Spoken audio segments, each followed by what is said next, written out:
ബ്രെഡും പാലും പഞ്ചസാരയും ഒക്കെ ഉപയോഗിച്ചുകൊണ്ട് ഏറ്റവും സിമ്പിളും നല്ല ടേസ്റ്റി ആയിട്ട് റെഡിയാക്കി എടുക്കാൻ പറ്റാവുന്ന ഒരു സ്വീറ്റ് റെസിപ്പി ആട്ടോ ഇന്നത്തേത്. ഒരുപാട് സമയത്തിന്റെ ഒന്നും ആവശ്യമില്ല, പെട്ടെന്ന് തന്നെ റെഡിയാക്കി എടുക്കാവുന്നതേ ഉള്ളൂ. കുട്ടീസൊക്കെ സ്കൂൾ വിട്ട് വരുമ്പോഴാണെന്നുണ്ടെങ്കിലും ഇല്ലാന്നുണ്ടെങ്കിൽ ബാക്കി ബ്രെഡൊക്കെ കയ്യിലുണ്ടെന്നുണ്ടെങ്കിലും ദാ പെട്ടെന്ന് പോയി ഉണ്ടാക്കി നോക്കിക്കോളൂ. ഉറപ്പായിട്ടും എല്ലാവർക്കും ഇഷ്ടാവും. കൂടെ തന്നെ കമന്റ്സ് ഒക്കെ ആണെന്നുണ്ടെങ്കിലും മറക്കാതെ അറിയിക്കുക കേട്ടോ. അതിനായിട്ട് മീഡിയം വലിപ്പത്തിലുള്ള ഒരു 5 ബ്രെഡ് ആട്ടോ എടുത്തിരിക്കുന്നത്. ഇതേപോലെ ചെറുതായിട്ട് കട്ട് ചെയ്ത് മിക്സിയുടെ ജാറിലേക്ക് മാറ്റി കൊടുത്ത് നല്ലോണം തന്നെ ഒന്നുങ്ങ് പൊടിച്ചെടുത്തോണ്ട് വരുന്നുണ്ട്. മിക്സിയുടെ ജാർ എടുക്കുമ്പോൾ ഉണങ്ങിയ ഒരു ജാർ വേണം കേട്ടോ എടുക്കാനായിട്ട്, നനവൊന്നും ഉണ്ടാവാൻ പാടില്ല. ഇനിയിപ്പോൾ ഈ ബ്രെഡ് ഒന്നങ്ങ് ചൂടാക്കി എടുക്കണം. അതിനായിട്ട് നോൺ സ്റ്റിക്കിന്റെ ഒരു പാനിലേക്ക് മാറ്റി കൊടുത്തിട്ടുണ്ട്.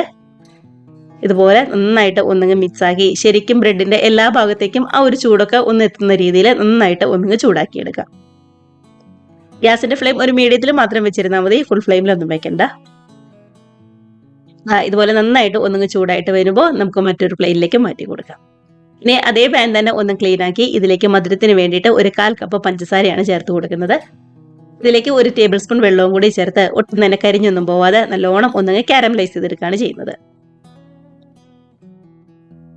ഒരു 4-5 ബ്രെഡ് ഒക്കെ എടുക്കുമ്പോൾ ഒരു 1/4 കപ്പ് പഞ്ചസാര മാത്രം മതിയാവും കേട്ടോ. കുറച്ചും കൂടി ബ്രെഡ് എടുക്കുന്നുണ്ടെങ്കിൽ അതനുസരിച്ച് പഞ്ചസാര കൂടുതൽ ചേർത്ത് കൊടുത്താൽ മതി. ഇതുപോലെ പതുക്കെ കളറൊക്കെ ഒന്നും കൂടെ മാറി കാരമലൈസ് ആയി വരുന്നുണ്ട്. നമ്മൾ കേക്കിനൊക്കെ ചെയ്യുന്ന പോലെ അത്രയ്ക്ക് ഡാർക്ക് ഒന്നും ആക്കി ചെയ്യണ്ട.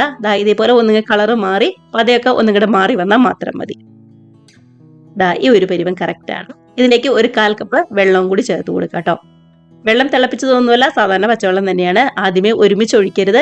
ഇതേപോലെ കുറച്ച് കുറച്ചായിട്ട് മാത്രം ഒഴിച്ചു കൊടുക്കുക.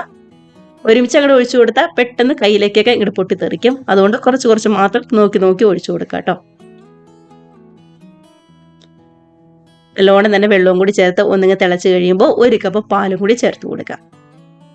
പാലും കൂടി ചേർത്ത് ശരിക്കും ഒന്ന് മിക്സ് ആക്കി പെട്ടെന്ന് തന്നെ തിളച്ച് വരും കേട്ടോ. ഒരുപാട് സമയമൊന്നും വേണ്ടി വരില്ല. ഇതുപോലെ തിളച്ച് വന്നു തുടങ്ങുമ്പോൾ നമ്മൾ റെഡിയാക്കി വെച്ചിരിക്കുന്ന ചൂടാക്കി വെച്ചിരിക്കുന്ന ബ്രെഡും കൂടി ചേർത്ത് കൊടുക്കുക കേട്ടോ. ഇനി നമ്മുടെ ഈ പാലിന്റെ മിക്സുമായിട്ട് ചേർത്ത് നന്നായിട്ട് ഒന്നുങ്ങ് യോജിപ്പിച്ചെടുക്കുകയാണ് ചെയ്യുന്നത്. ഇതുപോലെ ശരിക്കും ഒന്നുങ്ങ് യോജിച്ച് വരുമ്പോൾ നല്ല ടേസ്റ്റിന് വേണ്ടി ഒരു 1/4 കപ്പ് മുതൽ 1/2 കപ്പ് വരെ പാൽപ്പൊടിയും കൂടി ചേർത്ത് കൊടുക്കുന്നുണ്ട്. പഞ്ചസാരയും പാലും ഒക്കെ ആയിട്ട് ബ്രെഡ് നന്നായിട്ട് ഒന്ന് യോജിച്ച് വന്നിട്ടുണ്ട്. പാൽപ്പൊടി മിസ്സാക്കരുത് കേട്ടോ. ഒരു 1/4 കപ്പ് മുതൽ 1/2 കപ്പ് വരെ പാൽപ്പൊടി നമുക്ക് ചേർത്ത് കൊടുക്കാം. ഞാനിവിടെ ഒരു 1/4 കപ്പ് പാൽപ്പൊടിയാണ് ചേർത്ത് കൊടുക്കുന്നത്. കുറച്ചും കൂടി നല്ല മധുരമൊക്കെ വേണമെന്നുണ്ടെങ്കിൽ, നല്ല സ്വീറ്റ് ആയിട്ട് ഇരിക്കണമെന്നുണ്ടെങ്കിൽ മാത്രം 1/2 കപ്പ് പാൽപ്പൊടി ചേർത്ത് കൊടുത്താൽ മതി. ഇനിയിപ്പോൾ ഈ പാനിൽ നിന്നൊക്കെ ആണെന്നുണ്ടെങ്കിലും ഇതുപോലെ നന്നായിട്ട് ഒന്നുങ്ങ് വിട്ട് വന്ന് തുടങ്ങിയിട്ടുണ്ട്. കണ്ടോ, ഫുൾ ഫ്ലെയിമിൽ വെക്കരുത്, മീഡിയം ലോ ഫ്ലെയിമിൽ മാത്രം വെച്ചിരുന്നാൽ മതി. നല്ല ടേസ്റ്റിന് വേണ്ടി ഒരു 1/4 ടീസ്പൂൺ ഏലക്കപ്പൊടിയും അതേപോലെ തന്നെ 1 ടീസ്പൂൺ നെയ്യും കൂടി ചേർത്ത് കൊടുക്കുന്നുണ്ട്.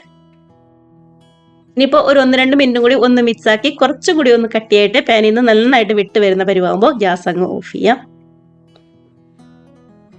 കണ്ടോ, ഇതിപ്പോൾ ഒന്നും കൂടി ഒന്ന് കട്ടിയായിട്ട് വന്നിട്ടുണ്ട്. ആദ്യത്തേനേക്കാളും ഒന്നും കൂടി ഒന്ന് കട്ടിയായിട്ട് വന്നിട്ടുണ്ട്. അപ്പൊ ഇതാണ് കറക്റ്റ് ആയിട്ടുള്ള പരുവെന്ന് പറയുന്നത്. ഇനിയിപ്പോൾ ഗ്യാസ് ഓഫ് ചെയ്ത് നെയ്യ് പറ്റിയ മറ്റൊരു ട്രേയിലേക്ക് സെറ്റ് ചെയ്യാനായിട്ട് മാറ്റി കൊടുക്കാം കേട്ടോ. ഇതേപോലെ പതുക്കെ ഒന്നും കൂടെ ലെവലാക്കി വലിയ ചൂടൊക്കെ ഒന്നാറി തണുത്ത് കഴിയുമ്പോൾ നമുക്ക് ചെറിയ ചെറിയ പീസായിട്ട് കട്ട് ചെയ്ത് കഴിക്കാം. വേണമെന്നുണ്ടെങ്കിൽ 1-2 മണിക്കൂർ ഫ്രിഡ്ജിലും കൂടി വെച്ച് ഒന്നും കൂടി തണുപ്പിക്കുകയാണെന്നുണ്ടെങ്കിൽ കുറച്ചുകൂടി നല്ല ടേസ്റ്റ് ഉണ്ടാവും. അപ്പൊ ഇത്രയേ ഉള്ളൂ നമ്മുടെ റെസിപ്പി എന്ന് പറയുന്നത്. ബ്രെഡും പാലും പഞ്ചസാരയും ഒക്കെ ഉപയോഗിച്ചുകൊണ്ട് ഏറ്റവും സിമ്പിൾ നല്ല ടേസ്റ്റി ആയിട്ട് റെഡിയാക്കി എടുക്കാൻ പറ്റാവുന്ന അടിപൊളിയുള്ള സ്വീറ്റ് തന്നെയാണ്. കണ്ടോ, തണുത്ത് കഴിഞ്ഞപ്പോൾ നമ്മൾ ഇതേപോലെ മറ്റൊരു പ്ലേറ്റിലേക്ക് മാറ്റി ചെറിയ ചെറിയ പീസായിട്ട് കട്ട് ചെയ്തെടുക്കുന്നുണ്ട്.